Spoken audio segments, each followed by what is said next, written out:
Good morning all of you.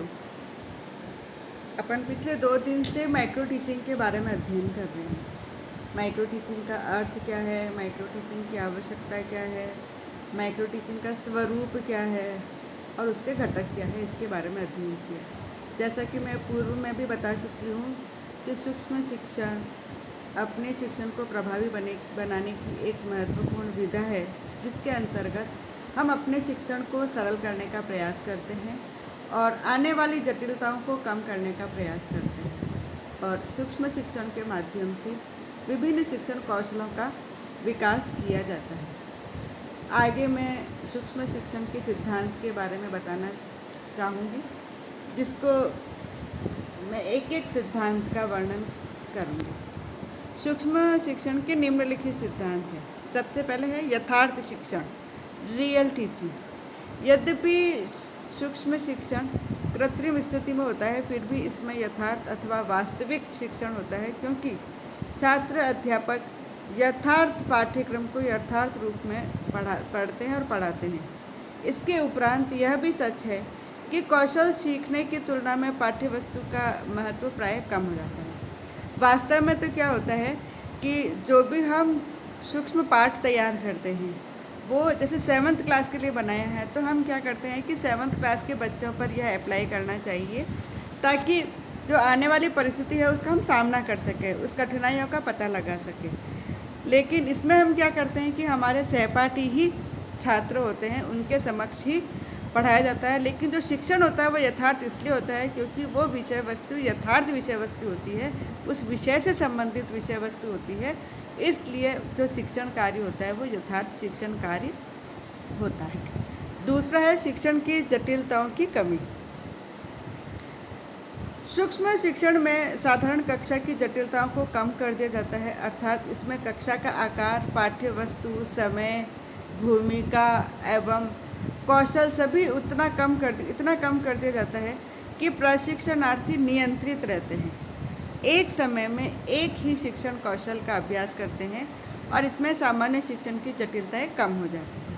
देखिए, जैसे कि मैंने सूक्ष्म शिक्षण के अर्थ में बताया था, इसमें पाठ्य वस्तु बहुत छोटी होती है, कम होती है। छोटे का मतलब है हमको 5 मिनट पढ़ाना है, तो 5 मिनट में हम कितनी विषय वस्तु पढ़ा सकते हैं, उतनी ही विषय वस्तु को लिया जाता है। छात्रों की संख्या भी 8 से 10 के बीच में होती है, समय अवधि भी 5 मिनट भी होती है। ऐसी स्थिति में जटिलताओं की कमी इसलिए कहा जाता है क्योंकि हम छात्रों को नियंत्रित कर सकते हैं। हम जब सामान्य कक्षा में बच्चों को पढ़ाने जाते हैं तो कम से कम 30-40 बच्चे होते हैं, जिसको नियंत्रित करने में थोड़ी सी मुश्किल होती है। लेकिन यहाँ पर विद्यार्थियों की संख्या कम है, सब कुछ विषय वस्तु भी कम है, समय अवधि भी कम है, तो जो भी शिक्षण में आने वाली जटिलता है हम उसको कम कर सकते हैं। तीसरा है विशिष्ट शिक्षण कौशलों का विकास। सूक्ष्म शिक्षण में एक विशिष्ट शिक्षण कौशल को सीखने पर ध्यान केंद्रित किया जाता है, अर्थात एक समय में एक विशेष शिक्षण कौशल का अभ्यास कराया जाता है। इसका मुख्य केंद्र किसी एक विशिष्ट कार्य को पूरा करने का प्रशिक्षण देना, अभ्यास कराना, प्रदर्शन करना तथा पाठ्य सामग्री पर अधिकार करना आदि हो सकता है। यानी कि सूक्ष्म शिक्षण के अंतर्गत हम एक ही शिक्षण कौशल का अभ्यास कराते हैं। उदाहरण के लिए जैसे प्रश्नों की प्रभावशीलता है, तो आज जब छात्र अध्यापक प्रश्नों की प्रभावशीलता पर आधारित पाठ योजना बनाता है और उसको पढ़ाता है, तो पढ़ाने के बाद जैसे कि मैं बता चुकी हूँ कि इसका ऑब्जर्वेशन होता है, जिसमें चाहे सुपरवाइज़र करे चाहे वीडियो टेप के माध्यम से हम उनका पूरा अवलोकन करते हैं और अवलोकन के माध्यम से जो जो कमियाँ रहती है उस कमियों को बताया जाता है और फिर वो पुनः उस कमियों को पता लगाकर उस कमियों के बारे में अवगत होकर के उसका पुनः पाठ योजना बनाता है, यानी कि वापस शिक्षण कार्य करता है पुनः पाठ योजना बना करके। तो यह क्रम तब तक चलता रहता है जब तक कि उसमें वह निपुणता प्राप्त ना कर ले। इसलिए इसमें हम विशिष्ट कौशलों का विकास कर सकते हैं। नेक्स्ट है सूक्ष्म शिक्षण द्वारा अभ्यास पर नियंत्रण। सूक्ष्म शिक्षण कराते समय अभ्यास क्रियाओं को पूर्व नियोजित ढंग से नियंत्रित किया जाता है। छात्र अध्यापकों को प्रतिपुष्टि प्रदान करके निरीक्षण एवं अभ्यास पर नियंत्रण रखा जा सकता है। इस रूप में अवांछित अभ्यास क्रियाओं पर नियंत्रण रखा जाता है और उसे समायोजित किया जा सकता है। जब सूक्ष्म शिक्षण पढ़ाते हैं तो उसमें जो भी शिक्षण कौशल करते हैं उन घटकों को ध्यान में रखा जाता है और घटकों को जब हम ध्यान में रखते हैं तो ऐसी स्थिति में हम उनकी जो क्रियाएं हैं उनको हम नियंत्रित कर सकते हैं। नेक्स्ट है प्रतिपुष्टि के अनेक साधन। सूक्ष्म शिक्षण में अनेक साधनों द्वारा प्रतिपुष्टि दी जाती है। उदाहरण के लिए एक सूक्ष्म पाठ को पढ़ाने के पश्चात तुरंत ही उस शिक्षण कार्य का विश्लेषण समालोचना की जाती है। इससे अध्यापक में अंतर्दृष्टि का विकास होता है और प्रतिपुष्टि मिलती है। टेप रिकॉर्डर का प्रयोग करके, वीडियो फिल्म बना करके अथवा निरीक्षक द्वारा प्रतिपुष्टि प्रदान की जाती है। इसमें प्रतिपुष्टि के पक्ष तथा परिणाम के ज्ञान को ध्यान में रखा जाता है। इसका अर्थ है कि छात्र अध्यापक के शिक्षण पर चर्चा करके उनकी कमियां अथवा उनकी अच्छाइयों को दिखाकर बता करके प्रतिपुष्टि प्रदान की जाती है ताकि भविष्य में उसको आगे सुधार कर सके। जैसा कि मैं पहले बता चुकी हूँ, जब सूक्ष्म पाठ का आयोजन करता है, जब पढ़ाता है, तो जैसे 9 छात्र में से एक छात्र अध्यापक शिक्षण कार्य करता है तो 8 विद्यार्थी एज ए स्टूडेंट के रूप में रोल अदा करते हैं और विद्यार्थियों के रूप में भूमिका अदा करने के साथ साथ प्रश्न का उत्तर देते हैं। जो भी अध्यापक क्रियाएं होती है, छात्र क्रियाएं होती है, उन दोनों के मध्य होता है। उसके साथ साथ सुपरवाइज़र भी बैठता है। तो सुपरवाइज़र भी क्या करता है कि उस छात्र अध्यापक के शिक्षण पाठ का अवलोकन करता है और जो विद्यार्थी सुनते हैं, उस शिक्षण कार्य को देखते हैं, उसका भी अवलोकन करते हैं।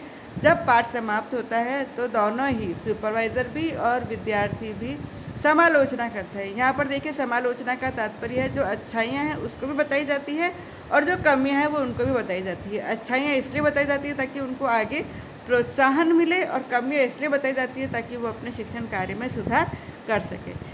अब इसमें प्रतिपुष्टि हम कई रूप में दे सकते हैं। जैसे टेप रिकॉर्डर है, अगर वो टेप रिकॉर्डर सुन करके वापस उसको सुनाया जाए तो उसको पता लग जाता है कि मेरे कहाँ कहाँ कमियाँ थी। यदि हम वीडियो रिकॉर्ड करके वापस वो अपनी फिल्म देखता है तब भी उसको पता लग जाता है कि मैंने किस किस स्टेप पर कहाँ कहाँ क्या क्या गलतियाँ की हैं। तो जो भी कमियाँ हैं उसको वो आगे फर्दर सुधारने का प्रयत्न करता है और शिक्षण को प्रभावी बनाने का प्रयत्न करता है, और जो अच्छाई होती है वो उसको प्रोत्साहन देने का कार्य करते हैं। इस प्रकार सूक्ष्म शिक्षण का प्रयोग विशिष्ट शिक्षण कौशल के विकास के लिए किया जाता है। शिक्षण कौशल से तात्पर्य सुनिश्चित शिक्षक व्यवहार स्वरूपों से होता है जो छात्रों में अपेक्षित व्यवहार परिवर्तन के लिए प्रभावशाली होता है। यानी कि हम सूक्ष्म शिक्षण के माध्यम से छात्र अध्यापक में अपेक्षित व्यवहार परिवर्तन ला सकते हैं। अपेक्षित का मतलब है जैसा हम चाहते हैं वैसा उसके व्यवहार में परिवर्तन ला सकते हैं और अपने शिक्षण को प्रभावी बना सकते हैं। एलन एंड रेयन ने निम्न कौशलों की व्याख्या की है। जैसे उद्दीपन भिन्नता का कौशल है। उद्दीपन भिन्नता को आगे अपन इसको डिटेल में पढ़ेंगे, लेकिन अभी मैं सिर्फ आपको थोड़ा शॉर्ट में ही बताना चाहूँगी। उद्दीपन भिन्नता का मतलब है जो भी हम उद्दीपन का प्रयोग करते हैं उसमें भिन्नता होनी चाहिए ताकि छात्रों का ध्यान एकाग्रचित किया जा सके। भूमिका निर्वाह है कि छात्रों के मानसिक स्तर पर संबंध स्थापित करते हैं कि किस तरीके से भूमिका को कौन कौन सी भूमिकाएं निर्वाह करनी है। समीपता का है कि नवीन ज्ञान को पूर्ण ज्ञान से संबंधित करने का प्रयास किया जाता है। फिर है मौन या अशाब्दिक संकेत। शिक्षण क्रियाओं में भाग लेने के लिए प्रोत्साहित करने के लिए हम विभिन्न एक्शंस को काम में लेते हैं। पुनर्बलन है, शाब्दिक या अशाब्दिक प्रशंसा करके छात्रों को उत्साहित किया जाता है, प्रोत्साहित किया जाता है। प्रश्न पूछने का प्रवाह, जैसा कि मैंने एक बार पाठ योजना में भी कहा था कि अपन जैसा यूनिवर्सिटीज़ में डायरेक्ट हम शिक्षण कार्य करते हैं, लेकिन जब हम लेसन प्लान बनाते हैं और पढ़ाने के लिए जाते हैं तो हमको डायरेक्ट ऐसे नहीं करना है। हमको टोटल क्वेश्चन आंसर मेथड से ही पढ़ाना होता है। आप क्वेश्चन करेंगे, विद्यार्थी आंसर देंगे और उसी के माध्यम से हम पूर्ण विषय वस्तु को समझाने का प्रयास करते हैं। इसलिए प्रश्न पूछने का कौशल भी विकसित होना चाहिए। उदाहरण सहित दृष्टांत का कौशल, इसमें हम विभिन्न उदाहरणों को और विभिन्न वस्तुओं को दिखा करके विषय वस्तु को प्रभावी बनाने का प्रयास करते हैं। इसलिए इस कौशल का विकास होना भी आवश्यक है। श्यामपट्ट उपयोग का कौशल, जो कि बहुत ही महत्वपूर्ण है कि किस तरीके से हम ब्लैक बोर्ड को यूज़ करना चाहिए, किन किन बातों को ध्यान में रखना चाहिए। ये आगे मैं आपको सारी स्किल्स को डिटेल में बताऊंगी, तब आपको समझ में आ जाएगा कि किस तरीके से हम इन कौशलों को विकसित करेंगे। फिर है व्याख्यान कौशल। जैसे कि लेसन प्लान में एक अध्यापक कथन शब्द आपका आया था, आपने जो प्लानिंग की थी, तो वो अध्यापक कथन जब आप करेंगे तो उसमें आप जब व्याख्या कौशल विकसित होगी तभी आप उस विषय वस्तु की व्याख्या कर सकते हैं। और खोजपूर्ण प्रश्न का कौशल है, इसके अंतर्गत हम क्या करते हैं कि यदि कोई विद्यार्थी आंसर नहीं दे पाता है तो उस आंसर को आपको नहीं बताना है, बल्कि इस कौशल का प्रयोग करते हुए उसको उत्तर निकलवाने का प्रयास करते हैं। इस प्रकार बहुत सारे शिक्षण कौशल है, लेकिन जो महत्वपूर्ण शिक्षण कौशल है, जो अपने शिक्षण में उपयोगी है और सामान्यतः हम उस शिक्षण कौशलों को प्रयोग में लाते हैं, हम उन शिक्षण कौशलों को डिटेल में बाद में पढ़ेंगे। लेकिन यह जानना अति आवश्यक है कि शिक्षण कौशल हमारे शिक्षण को प्रभावी बनाने के लिए बहुत ही महत्वपूर्ण है।